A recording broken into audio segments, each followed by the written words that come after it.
নমস্কার, আমার গল্প পাঠ আসরে আপনাকে স্বাগত জানাচ্ছি। আজ পড়ছি সুনীল গঙ্গোপাধ্যায়ের সেই সময় উপন্যাসের পরবর্তী অংশ। দিনের মনে দিন কাটতে লাগলো। পূর্ণচন্দ্রের যে টাকা কুড়ি ফুরিয়ে আসছে তার খেয়াল নেই। বৃদ্ধ নায়েব সঙ্গে আসতে চেয়েছিল, কিন্তু তাকে আনলে ফুর্তির বাধা হবে বলে তাকে নিবৃত্ত করা হয়েছে। মূর্খ পূর্ণচন্দ্র টাকা কুড়ির হিসেবও বোঝে না। সুকুমারীর নেশায় সে উন্মত্ত। দেশ থেকে টাকা কুড়ি আনতে অনেক দেরি হয়ে যাবে বলে বজরাটি বেচে দেওয়া হলো। পোঁটাচুনে আবার একদিন মেয়ের মারফত অনুরোধ জানালো তার খুব কালীঘাট দর্শন করবার ইচ্ছে। বাবু দয়া করলেই তাদের কালীঘাটে যাওয়া হয়। পূর্ণচন্দ্র সঙ্গে সঙ্গে বলল, বিলক্ষণ, কাল সকালেই যাইমু। নন্দী ভৃঙ্গি সব ব্যবস্থা পাকা কইরা নেও। সুকুমারীদের পাড়ায় একটা সাজ রব পড়ে গেল। কালীঘাট ভ্রমণের সুযোগ পাওয়া যায় না।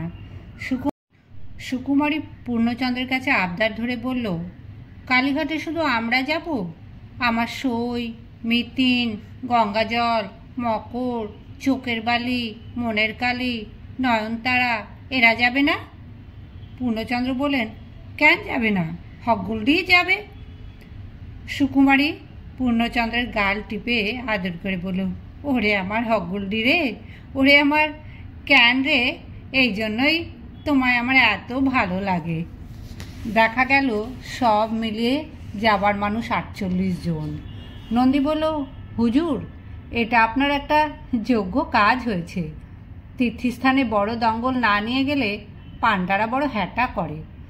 ভৃঙ্গি বলল, বাবুর মন এত বড়, তিনি ছোট দঙ্গল নিয়ে যেতে পারেন কখনো? আমাদের বাবু কোনো কিছুতেই পেঁচপাও নন। মেছোবাজারের আড়গড়া থেকে বেছে বেছে 15খানি ছ্যাঁকড়া গাড়ি ভাড়া করে আনা হলো। যার যত ভালো ভালো শাড়ি গয়না ছিল তাতে সেজে গুজে ছুঁড়ি ও বুড়ি বেশ্যারা পিলপিল করে বেরিয়ে এলো বাড়ি থেকে। নিজের ফিটনখানা পূর্ণচন্দ্র আগের দিনই বেচে দিয়েছিল, সুতরাং নিজেও একটি ভাড়া গাড়িতে সুকুমারী আর তার চোখের বালি ও গঙ্গাজলকে সঙ্গে নিয়ে উঠলেন। কালীঘাট যেতে হলে নানাবিধ সরঞ্জাম লাগে। নন্দী আগেই একলা গাড়ি হাঁকিয়ে চলে গেছে। সেখানে গিয়ে একটি বাড়ি ভাড়া করে সব ব্যবস্থা করে রাখবে। ভৃঙ্গি এদিককার বাজার করে নিয়ে তবে যাবে। রাধাবাজার থেকে কিনতে হবে মদের বোতল, বড়বাজার থেকে চাল ডাল, মেছোবাজার থেকে সাজিয়ে নিতে হবে গোলাপি ও ছাঁচি পানের খিলি, মোগলের দোকানের অম্বুরি তামাক। যথাসময় শহর ছাড়িয়ে ওরা কালীঘাটের গ্রামে এসে পৌঁছলো। গাড়ি থেকে নেমে সুকুমারী খোঁজ করলো, মা কোথা? মায়ের গাড়ি এই যে। পূর্ণচন্দ্র শশব্যস্ত হয়ে বললেন, মায়ের গাড়ি ঠিকঠাক আইছে তো? মায়ের কষ্ট হয় নাই তো? পোঁটাচুন্নি পাখা দিয়ে বাতাস খেতে খেতে সদ্য ভাড়া করা বাড়ি থেকে বেরিয়ে এসে বলল, এই তো আমি, এসো বাচ্চা, প্রথমে বসে একটু বিশ্রাম নাও। অনেক দূরের পথ, গাড়িতে বসে আসায় বেশ পরিশ্রম হয়েছে। সুকুমারী বিবি রুমালে মুখ রগড়ে রগড়ে মুখ একেবারে লাল করে ফেললে। নন্দী একটা গেলাসে ব্র্যান্ডি ঢেলে তাতে সোডা ওয়াটার মিশিয়ে ধরলে সুকুমারীর মুখের কাছে। বিবি অমনি চটে উঠে বলল, তোমরা সহবত শেখনি গো? মিতিন, মকর, গঙ্গাজল এরা সব রয়েছে, তাদের না দিয়ে তুমি প্রথমেই আমাকে দিলে। নিজেরা আগে টেনে বসে আছো, বাবুর যে গলা শুকোচ্ছে সে খেয়াল নেই। কালীঘাটে এসে এক দণ্ড বাইরে তিষ্ঠবার উপায় নেই। পাল পাল কাঙালি এসে ছেঁকে ধরে। এছাড়া পুজুরি বামুন, রাঁধুনি বামুন, আরও হাজার রকমের উমেদার। কেউ খ্যাংড়া গুঁপো, কেউ গামছা কাঁধে, কেউ ধামা মাথায়। চতুর্দিকে একেবারে চিলু বিলু অবস্থা। বড়বাজারের দোকানে পাকানো পৈতে বিক্রি শুরু হওয়ার পর শহরে বামুন খুব বেড়ে গেছে। কালীঘাট এখন কাঙালি বেশি না বামুন বেশি তা বোঝা ভার। দোতলায় কার্পেট বিছানো ঘরে বসে পূর্ণচন্দ্র একটু জিরোতে লাগলেন। সুকুমারীর সইয়েরা বাতাস করতে লাগলো তাকে। নন্দী ভৃঙ্গি এসে সুরার গ্লাস তুলে দিল হাতে। পোঁটাচুন্নি দরজার আড়াল থেকে মৃদু ভর্ৎসনা দিয়ে বলল, অসুকু, এসেই তোরা টানতে বসে গেলি? পুজো আচ্চার ব্যবস্থা করতে হবে না? নন্দী বলল, পুজো তো অবলা, এখন কি? এবলা 5টা উনুন ধরিয়েছে। পোঁটাচুনি বলল, ও মা, সে কি কথা? মন্দিরের ঘণ্টা শুনতে পাচ্ছি, আর ও পোড়ার মুখো বলে কি না পুজো অবলা? গালিঘাটে এসে আগে পুজো দিতে হয়, তারপর অন্য কিছু। ভৃঙ্গি বলল, হ্যাঁ হ্যাঁ, পুজোর ব্যবস্থা করছি, আমি বামুন পান্ডা ধরে আনছি। ভৃঙ্গি বাইরে থেকে কোড়া থান পড়া, পৈতের গোছাও গলায়, মাথায় মস্ত টিকি, খড়ম পায়ে একজন বেশ বিশ্বাসযোগ্য চেহারার বামুনকে ডেকে আনলো। পোঁটাচিনি বলল, ও মা, কি হবে? আসবার সময় আমি যে তাড়াতাড়িতে সিন্দুক খুলেও টাকা বার করতে ভুলে গেছি। আমি যে পুজো মানত করেছিলুম, কি করে পুজো দেব? পূর্ণচন্দ্র বলেন, এ কথা বলে বড় লজ্জা দিলেন মা। আমার টাকাও যা, আপনার টাকাও তা। এই নেন, কত লাগবে? পকেট থেকে 20-25 টাকা যা ওঠে তাই পূর্ণচন্দ্র দিয়ে দিলেন নন্দীর হাতে। নন্দী তার থেকে 5 টাকা সরিয়ে বাকিটা দিল পোঁটাচুন্নিকে। পোঁটাচুন্নু আবার তার থেকে বেশ কিছু সরিয়ে মোট 7টি টাকা দিল বামুনকে। তাই পেয়েই বামুনের এক গাল হাসি। 2টো ছোট গোছের পাঁঠা, 2 সরাতে আজ সেরটাক চিনি, 1 ছড়া মন্দির বেড়া জবা ফুলের মালা, কুনকেটাক আলো চাল, গোটা 10 কাঁঠালি কলা, একটু ঘি, একটু সিঁদুর, সব মিলিয়ে মোট 2.5 টাকার জিনিস কিনে মন্দিরে গিয়ে পুজো চড়িয়ে এলো। এদিকে ভাড়া বাড়ির একতলায় বড় বড় উনুনে খিচুড়ি তৈরি হচ্ছে, তার দোতলায় বোতলের পর বোতল উঠছে। বোতল শুধু ওড়ে না, এক সময় গড়ায়, এখন মানুষগুলোও গড়ায়। একজন গড়ালে অন্যজন তাকে টেনে তোলবার চেষ্টা করে, তারপর সেও গড়িয়ে যায়। কালীঘাটে এসে এতটা বাড়াবাড়ি পোঁটাচুনির পছন্দ হচ্ছে না। তার বয়স হওয়ার সঙ্গে সঙ্গে ধর্মে মতি হয়েছে। সে এসে মাঝে মাঝে বকুনি দিয়ে যাচ্ছে ওদের, কিন্তু কে শোনে কার কথা? সুকুমারীর সইরা সব এক একজন মোসাহেবের পাশে বসে গলা জড়াজড়ি করছে। নন্দী আর ভৃঙ্গি মাঝে মাঝে বলে উঠছে, উফ, এত ফুর্তি বহুত দিন হয়নি, ধন্য আমাদের পূর্ণচন্দ্র বাবু। রান্না শেষ, নিচতলার চাতালে জল ছিটিয়ে পাত পাড়া হয়েছে, কিন্তু কে খেতে যাবে? ওপরের বাবু বিবিদের খাওয়ার কথায় হুঁশ নেই। কেউ ডাকতে এলেও তারা দূর দূর করে তাড়িয়ে দেয়।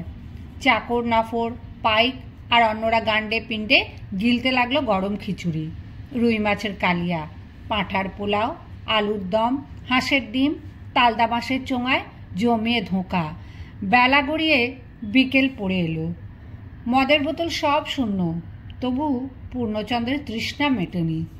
এলানো অবস্থায় সে বলল, কই বাপ নন্দী, কই বাপ ভৃঙ্গি, গেলাস যে খালি, শ্যাম্পেন কর্ক খোলার ফটাফট মধুর আওয়াজও বন্ধ, কি হইল তোমাগো? নন্দী বলল, হুজুর টাকা দিন। পূর্ণচন্দ্র বললেন, টাকা চাই? কত টাকা? এবার পোঁটাচুন্নি সত্যিকারে রেগে গিয়ে বলল, হ্যাঁ গা, কি আক্কেল তোমাদের? কাঁড়ি কাঁড়ি রান্না হলো, কিছু খেলে না, গঙ্গায় নাইলে না, মায়ের দর্শন করলে না, এ কেমন ধারা ব্যবহার? সন্ধে হয়ে এলো, আগে দুটি খেয়ে নাও। পূর্ণচন্দ্র বীর বিক্রমে উঠে দাঁড়িয়ে বলেন, না, খামু না, মায়ের দর্শন করতে যামু, উপাস কইরাই পূজা দিতে হয়, হয় তো পুণ্যই হবে, আগে মায়ের দর্শন, তারপর অন্য কথা। চলো সুকুমারী। সুকুমারী 2 পা চলতে গিয়েই লুটিয়ে পড়ে গেল, একেবারে জ্ঞান হারা। তাকে একটুক্ষণ টানাটানি করেও কোনো সুবিধে হলো না। পোঁটাচুন্নি বলল, থাক, ওকে ছাড়ো, ওর আর ক্ষমতা নেই। পূর্ণচন্দ্রের মনে একটা আঘাত লাগলো। এত দূর এসেও সুকুমারী তার সঙ্গে মন্দিরে যাবে না? এত খরচাপাতি করে মেয়ে মানুষ রেখে তাহলে লাভ কি হলো? পূর্ণচন্দ্রের মস্তিষ্কের নেশাগ্রস্ত যুক্তিতে মনে হলো যে সুকুমারী যেন ইচ্ছে করেই ভিনমি খেয়ে পড়ে আছে। 2-1বার সে তাকে দাঁড় করাবার চেষ্টা করলো, কিন্তু সুকুমারীর মুখ দিয়ে গ্যাঁজলা বেরুচ্ছে। তখন পূর্ণচন্দ্র বলেন, তয় আমি একলাই যামু। সিঁড়ি দিয়ে দুপ দাপ করে তিনি নেমে এলেন। নন্দী ভৃঙ্গি এলো সঙ্গে সঙ্গে। নিচতলার লোকগুলো নেশা করেনি বটে, কিন্তু প্রচণ্ড রকম খিচুড়ি মিচুড়ি খেয়ে পেট মোটা করে শুয়ে আছে। লাঠিয়াল দুজন ঘুমন্ত। পূর্ণচন্দ্র ওদের আর ডাকলেন না। রাস্তা দিয়ে চলতে লাগলেন ভিড় ঠেলে। পা দুটি টলমল করলেও তাঁর শরীরে যেন মত্ত মাতঙ্গের শক্তি। নন্দী ভৃঙ্গি কাঙালিদের হঠাতে লাগলো। পূর্ণচন্দ্র মন্দিরে এসে উঠলেন। হঠাৎ তার মনটা বিষাদে ভরে গেছে। মনে পড়েছে স্বর্গগতা জননীর কথা। মায়ের মৃত্যুশয্যার অনুরোধেই কালীঘাট দর্শনের জন্য কলকাতায় আসা, অথচ এতদিনে কালীঘাট দর্শনের কথা মনেও পড়েনি। সেই কালীঘাটে আসতে হলো কিনা সুকুমারীর কথায়, আর সে বেশ্যা মাগিয়েও এমন নিমক হারাম শেষ পর্যন্ত সঙ্গে এলো না। পূর্ণচন্দ্র চেঁচিয়ে উঠলেন, মা মা, আমি তোমার কুপুত্র, আমি মহাপাতকী। মন্দিরের পুরুতরা চেহারা ও বেশবাসে চাকচিক্যে পূর্ণচন্দ্রকে একজন বেশ বড় গোছের বাবু ঠাউরে অন্য লোকজনদের সরিয়ে সাগ্রহে বলতে লাগলো, আসুন আসুন, আপনি সামনে আসুন, আপনার গোত্র কি? পূর্ণচন্দ্র এগোতে গিয়ে আছাড় খেয়ে পড়ে গেলেন, আর অমনি মুখ দিয়ে হড়হড়িয়ে বমি বেরিয়ে এলো। তাতে অসহ্য দুর্গন্ধ। পুরোহিতরা চেঁচিয়ে উঠল, দিলে দিলে, সব কিছু নষ্ট করে দিলে, কি আপদ, এ মাতালকে সরাও। নন্দী ভৃঙ্গি হাত ধরে তুলে দাঁড় করালো পূর্ণচন্দ্রকে। তার চোখ দিয়ে জল গড়াচ্ছে। বিড়বিড় করে বারবার বলছেন, আমি মহাপাতকী, মহাপাতকী। ওহো, আমার মা কি যেন মানত কইরাছিল, তোমাকে মনে আছে? নন্দী ভৃঙ্গি বলল, হুজুর, আপনার মায়ের মানত আমরা জানবো কি করে? পূর্ণচন্দ্রের দারুণ কষ্ট হচ্ছে। কিছুতেই একটা কথাও মনে আসছে না। পুরুতরা বলল, দক্ষিণা যা দেবার দিয়ে একে এবার এখান থেকে সরিয়ে নিয়ে যাও না। দক্ষিণার কথা শুনে পূর্ণচন্দ্র পকেটে হাত দিলেন। পকেট শূন্য। অসহায়ভাবে ঘোলাটে চোখে নন্দী আর ভৃঙ্গির দিকে তাকিয়ে বললেন, টাকা? আমার টাকা নাই? তোমরা আমার টাকা দেবা? আমি মায়ের দক্ষিণা দিতে পারবো না। নন্দী ভৃঙ্গি বলল, হুজুর, আমরা টাকা কোথায় পাবো? আমাদের কি টাকা থাকে? হাত থেকে হীরের আংটিটা খুলে প্রণামের থালার উপরে ছুঁড়ে দিলেন পূর্ণচন্দ্র। তারপর ভেউ ভেউ করে কেঁদে উঠলেন। নন্দী ভৃঙ্গি ওকে ধরাধরি করে চত্বরে নিয়ে এলো। একটু সামলে পূর্ণচন্দ্র বলল, আমি আর এ মাগিগো কাছে যামু না, আমি বাড়ি যামু, আমার দেশে যামু, আমারে গঙ্গার ধারে নিয়ে চলো, আমি গঙ্গা স্নান কইরা শুদ্ধ হমু। সন্ধে হয়ে গেছে, এখন আর স্নান টানের ঝামেলায় নন্দী ভৃঙ্গি যেতে চায় না। তারা অনেক করে বোঝাবার চেষ্টা করল, কিন্তু অতিশয় নেশাগ্রস্ত অবস্থায় পূর্ণচন্দ্র বোধ শক্তিহীন গোয়ার হয়ে গেছেন। তিনি যাবেনই স্নান করতে। অগত্যা নন্দী আর ভৃঙ্গি ওকে নিয়ে চলল টানতে টানতে। পূর্ণচন্দ্রের আর চলার শক্তি নেই, চেতনাও আস্তে আস্তে বিলুপ্ত হয়ে যাচ্ছে।